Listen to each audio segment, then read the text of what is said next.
માંગરોળ બંદર, બારા બંદર અને ચોરવાડ બંદરના માછીમારો ફિશરીઝ ઓફિસે મોટી સંખ્યામાં એકત્રિત થઈ લેખિત રજૂઆત કરી છે। માંગરોળ બંદરમાં 2200 જેટલી બોટો આવેલી છે અને 700 જેટલી નાની બોટો આવેલી છે, જ્યારે ચોરવાડમાં પણ ઘણી નાની હોડી અને બોટો છે, પરંતુ માછીમારોની સમસ્યા હટવાનું નામ નથી લેતી। એક તરફ સરકાર માછીમારોને કરોડોના પેકેજો ફાળવવાની મોટી મોટી વાતો કરે છે, પરંતુ માછીમારોને કોઈ જ સહાય મેળવવા ધર્મના ધક્કા ખાવા પડે છે અને કામો થતા નથી। રજૂઆત તો એ છે કે અમારા કોઈ કાર્ય જે અમે અહીં લઈને વારંવાર કાયમી માટે 2 દિવસના ધક્કા થાય, મારે કોઈ કામ નથી થતું અને કામ થાય તોય પણ 5 મહિના, 4 મહિના, 3 મહિના, 2 મહિના અને મેં છેલ્લા લગભગ 1 મહિનાથી કેરોસીન કાર્ડ ને પેટ્રોલના રિન્યૂ માટે મૂક્યા જ એ છેલ્લામાં છેલ્લો 1 મહિનો થઈ ગયો। અત્યારે હોડીઓ બધી ફિશિંગમાં છે, બધાએ ગાડી બજાર લઈને ચલાવ્યું। હવે એના ઘરમાં પૈસા કેમ છે તો એને જ ખબર છે, માછીને જ કે એની હાલત શું છે। અમારી અપેક્ષા તો એ જ હોય કે અમારા કામ વહેલા થાય, બસ એ જ જોઈએ ને। 1-2 દિવસમાં અમને કામ મળી જવા જોઈએ।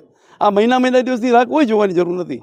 જ્યારે માછીમારોને મળતા ડીઝલ કેરોસીનમાં સબસિડી સમયસર ચૂકવણી કરવામાં આવતા આક્ષેપ અને માછીમારોને કોલના લાયસન્સ પૂરા થયા હોય તેને રિન્યુ કરવામાં પણ ભારે મુશ્કેલીનો સામનો કરવો પડે છે અને ઓફિસમાં એજન્ટ પ્રથા હોવાથી સામાન્ય માછીમારના કામ થતા ન હોવાના આક્ષેપો પણ કરવામાં આવ્યા હતા। આજે માંગરોળ ફિશરીઝ ઓફિસે બંદર ઉપરથી માછીમાર સમાજ હોડી એસોસિએશનના પ્રમુખ, બોટ એસોસિએશનના પ્રમુખ, સમાજના પ્રમુખ, ચોરવાડ બોટ હોડી એસોસિએશન અને સમાજના પ્રમુખ કેટલીક સમસ્યાઓને લઈને જે સમય મર્યાદાઓના લીધે તકલીફ પડી છે એના કારણે લેખિતમાં એક રજૂઆત આપી છે સુપ્રિન્ટેન્ડન્ટ ઓફ ફિશરીઝ મયુરીબેનને અને કહ્યું છે કે આ જે કામો છે એ વહેલાસર ઉકલાય અને સમયમાં જ એનું નિરાકરણ આવે એવો પ્રયત્ન કરવા ખાસ રજૂઆત કરી છે। સમય મર્યાદામાં કોઈ કામ ના થાય તો પછી બહારથી એજન્ટ પ્રથા ઊભી થાય અને એજન્ટોની હલચલ શરૂ થાય, જે રાજ્ય સરકાર અને કેન્દ્ર સરકાર સખત વિરોધી છે। ભ્રષ્ટાચારના કેસો ઊભા થાય એ માંગરોળ માટે વ્યાજબી નથી। સમય મર્યાદાના કારણે આ પ્રશ્ન ઊભા થાય એવી શક્યતાઓ છે। કેટલાક એજન્ટો પણ આના માટે માછીમારો પાસે આવતા જતા હોય છે કે લાવો હું તમારું કામ કરાવી દઈશ, તો એવા એજન્ટોના ટચમાં માછીમાર આવે ત્યારે એ સ્વાભાવિક રીતે છે કે એને કામની જરૂરિયાત છે એટલે ફસાઈ જાય, તો એ રજૂઆત પણ અહીં કરી છે। બાકી બધા એકબીજાના પરસ્પર સહયોગથી સંબંધોથી કામ કરે જ છે, બીજી કોઈ સમસ્યાઓની ઉપાધિ નથી। આ એક કેરોસીન, પેટ્રોલ, ડીઝલના કાર્ડ જે 31 માર્ચે રિન્યૂ થઈ જવા જોઈએ અને મળી જવા જોઈએ, જેથી કરીને એને કેશ પૈસાથી ડીઝલ, પેટ્રોલ, કેરોસીન ખરીદવું ના પડે અને ભારી ના થાય। આ એક વસ્તુ હતી।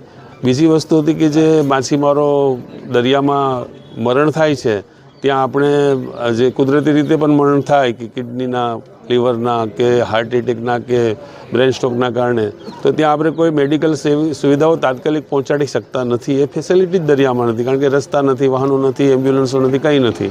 તો એનો એક એવો રજૂઆતનો આશય છે કે આવી રીતે જે કેસ થાય છે એમાં સરકાર 2 લાખ રૂપિયા કુદરતી મૃત્યુમાં આપવાની જોગવાઈ છે, તો એ 2 લાખ રૂપિયા તાત્કાલિક કેવી રીતે માછીમારને મળી જાય એ સાથે બેસીને નિરાકરણ કરી દેવું જોઈએ, જેથી કરીને સરકારનો જે આશય છે માછીમારને તાત્કાલિક સહાય પહોંચાડવાનો એ પૂરો થઈ શકે। જ્યારે દરિયામાં બોટ ડૂબે અને માછીમારો મરણ પામે છે ત્યારે વીમો નહીં મળતા હોવાનું માછીમારોએ જણાવ્યું હતું। એક તરફ ધંધામાં પણ નુકસાની થાય અને ફિશરીઝ ઓફિસમાં એજન્ટોના મૂકેલા કામ વગર બીજા કામો ન થતા હોવાના અધિકારીઓને તેવું પણ માછીમારોએ જણાવ્યું છે। હું ચોરવાડ બંદર ખારવા સમાજનો પટેલ છે। 3000ની વસ્તી ધરાવતું ગામ છે અમારું સાહેબ। ફિશરીઝ એક અમારી કહેવત હતી વડવાઓની કે ફિશરીઝ એટલે કે આપણું માવતર ગણાતું। છોકરા યુવાન થાય ને ધંધે લાગે ને તો ફિશરીઝ પાસેથી આખું ગાઈડલાઇન્સ મળતું હતું। અત્યારના સમયમાં આખું ઉલટું થઈ ગયું છે।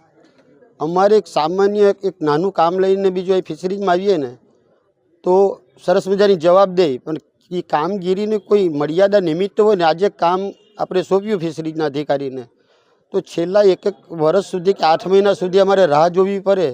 એ કેટલેક હદ સુધી ફિશરમેન સહન કરી શકે। રોજ દરિયામાં અમારો ફિશિંગનો ધંધો હોય, જો આવો કામ અમારા ન થાય, દાખલા તરીકે મારે 2 કોલ અત્યારે બનાવવા આપેલા છે ફિશરીઝમાં। છેલ્લા ગયા 8મા મહિનાની વાત છે, અત્યારે આ 4થો મહિનો આવી ગયો.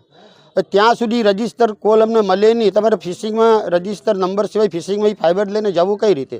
દરિયામાં ફિશિંગ રજિસ્ટર નંબર વગર જઈએ તો અમને કોસ્ટગાર્ડવાળા છે એ પકડે કે ભાઈ તમે કઈ રીતે તમે ફિશિંગ કરવા નીકળે, તમારી પાસે આધાર પુરાવો કંઈ નહોતો, તમને કોણે આ ફિશિંગ કરવાની મંજૂરી આપી દીધી?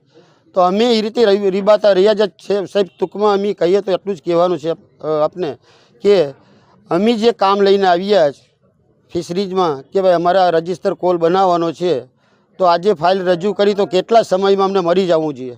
એટલે અમારી ફિશરમેનોની એક જ ઈચ્છા છે કે આજે જે કામ લઈને આવ્યા છેલ્લા 2-4 મહિનામાં કે 3 મહિના સુધીમાં અમારા કામ નીકળી જવા, જેથી કરીને અમે શાંતિથી ધંધો કરી શકીએ. હાલ તો અનેક સમસ્યાઓનો માછીમારો સામનો કરી રહ્યા છે, પરંતુ જો આમાં કોઈ ધ્યાન નહીં આપે તો માછીમારો બેકાર બની જશે તેવી પણ પરિસ્થિતિ જોવા મળે છે. પરંતુ હવે શું થાય તે તો જોવાનું જ રહ્યું.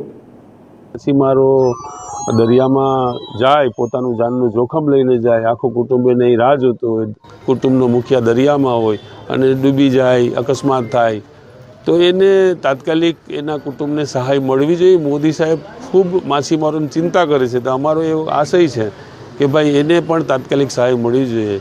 એવા કિનારાના 10-15 કેસ જૂનાગઢ જિલ્લાના હોય એવું ધ્યાનમાં આવ્યું છે.